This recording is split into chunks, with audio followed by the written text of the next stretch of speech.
आप खेत में लगातार खाद डालते डालते यूरिया का उपयोग करते करते ज़मीन बंजर होते जा रहा है। लेकिन मेरे पंचायत में, पतेरिया पंचायत में एक भी ऐसा किसान नहीं होगा। हम किसानों के द्वारा 100% धान खरीदते हैं। एक समस्या उत्पादन और दूसरी समस्या उत्पादन से तैयार हुए उत्पाद को बिक्री करना। इस बार भी जनता किसानों ने आपको चुना है। क्या लगता है कि मुख्य रूप से किसानों की जो ज़रूरत है, उनकी जो समस्या है पतेलिया में, वो क्या है आपकी नज़र में? देखिए, किसान की मुख्य समस्या 2 समस्या होती है। किसान मतलब खेती से जुड़े लोग। एक समस्या उत्पादन और दूसरी समस्या उत्पादन से तैयार हुए उत्पाद को बिक्री करना। तो उत्पादन में जो उसका मुख्य चीज़ है फर्टिलाइज़र, खाद जिसको हम लोग बोलते हैं। समय समय से खाद को हम लोग उपलब्ध करवाते हैं, खाद की उपलब्धता पर ध्यान देते हैं।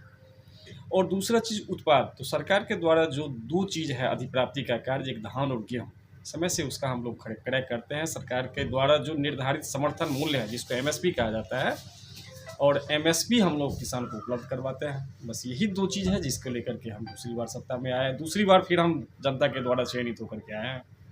अच्छा, समस्तीपुर ज़िले में एक खास चीज़ जो किसानों के बीच से आती है कि यहाँ के जो किसान हैं, अधिप्राप्ति को लेकर के यहाँ पर धान की खरीद जो है वो नहीं हो पाती है, पैक्स के द्वारा कहें या फिर जो मेन मिलर है उसके द्वारा।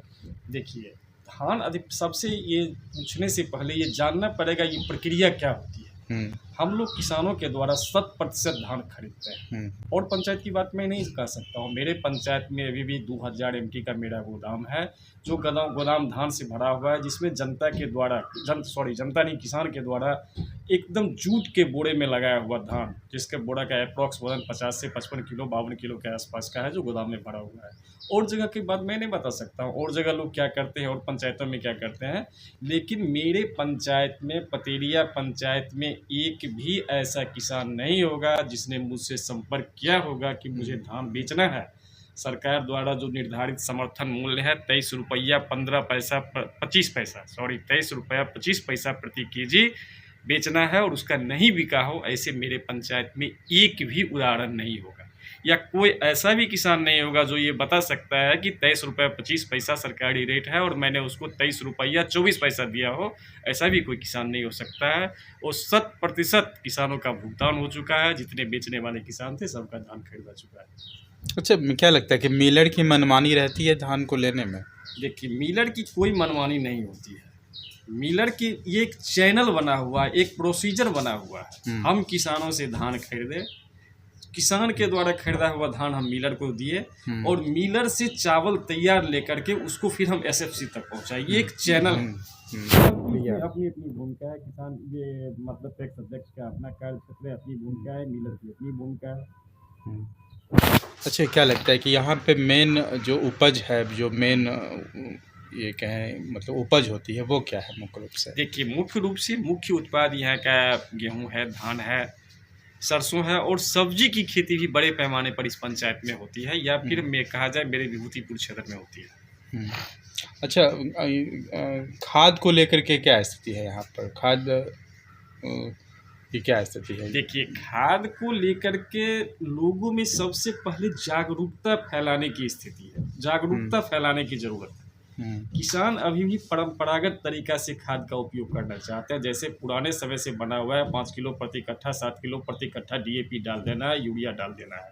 जबकि एक बोरा डीएपी का कीमत जो सरकार 1300 साढ़े 1300 में हमको उपलब्ध करवा रही है, या मैक्सिमम 1500 में उपलब्ध करवा रही है, उसका लागत मूल्य 3000 रुपये होता है। अच्छा। सरकार उस पर सब्सिडी दे रही है, दे के हम लोग के उपलब्ध करवा रही है। या यूरिया जो हम लोग 266 रुपये 50 पैसा है, या फिर कुछ खर्च लेकर के 270 रुपये में बेच रहे हैं, उसका भी काफ़ी कीमत पड़ता है। किसान वही चाह रहे हैं। सरकार की तरफ से उसका क्या कहा जाए, मतलब आवंटन कहा जाए, या फिर माने जिला का आवंटन, वो कम किया जा रहा है। किसानों को इसलिए जागरूक किया जा रहा है कि आप लोग नैनो यूरिया का उपयोग करिए।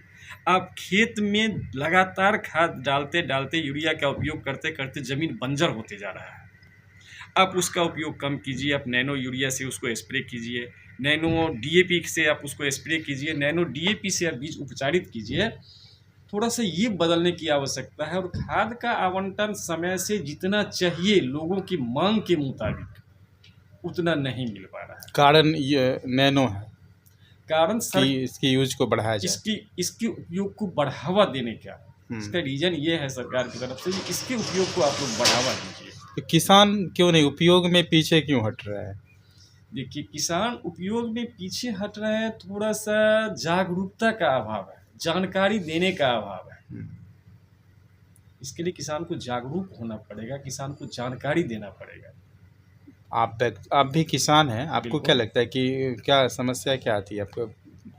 देखिए, समस्या मेरे साथ कुछ वही हम बताए ना, जो पारंपरिक जो तरीका है, उसको पुराने तरीके से जो लोग करते आ रहे हैं उसको लोग छोड़ना नहीं चाह रहे हैं। बस यही है, 1 बीघा खेत है उसमें चलो 1 बोरा यूरिया डाल देंगे। इस ट्रैक से लोग उबरना नहीं चाह रहे हैं, इससे निकलना नहीं चाह रहे हैं, यही समस्या है। आपकी व्यक्तिगत क्या राय है कि नैनो को यूज करने चाहिए, इसका जो रिजल्ट है वो पॉजिटिव है, सकारात्मक है? देखिए, नैनो का उपयोग करना चाहिए, इसमें गड़बड़ी दोनों तरफ से है। उस दिन पहले पूर्व में जो नैनो आता था उसमें यूरिया का मात्रा मात्र 4% रहता था, जो खेत में नहीं फसल पर फायदा नहीं कर रहा था। तो हम लोग इस बात को उठाए, इसमें आपका यूरिया का प्रतिशत कम है, यूरिया का जो प्रतिशत कहा जाए या पोटेंसी कहा जाए वो कम है, वो नाइट्रोजन का पोटेंसी वो खेत में नहीं फायदा कर रहा है। लेकिन हम लोग कंपनी ने हम लोगों की बात को सुना और वर्तमान में नैनो प्लस यूरिया मतलब जिसमें 20% नाइट्रोजन है उसको बाज़ार में भेजा है, जो काफ़ी फ़ायदेमंद है, जिसका हम लोग अपने फसल में गेहूं में उपयोग किए हैं या फिर मकई में उपयोग किए हैं, जिसका बहुत ही अच्छा रिजल्ट है, बहुत बेहतर रिजल्ट है नैनो यूरिया का, नैनो प्लस यूरिया का, बहुत ही अच्छा चीज़ है। किसानों के लिए क्या संदेश है आपका? किसानों के लिए संदेश है जो पारंपरिक खेती को छोड़ करके किसान आधुनिक खेती को अपनाएं, बहुत फायदेमंद रहेगा। कम लागत पर अधिक उत्पादन होगा।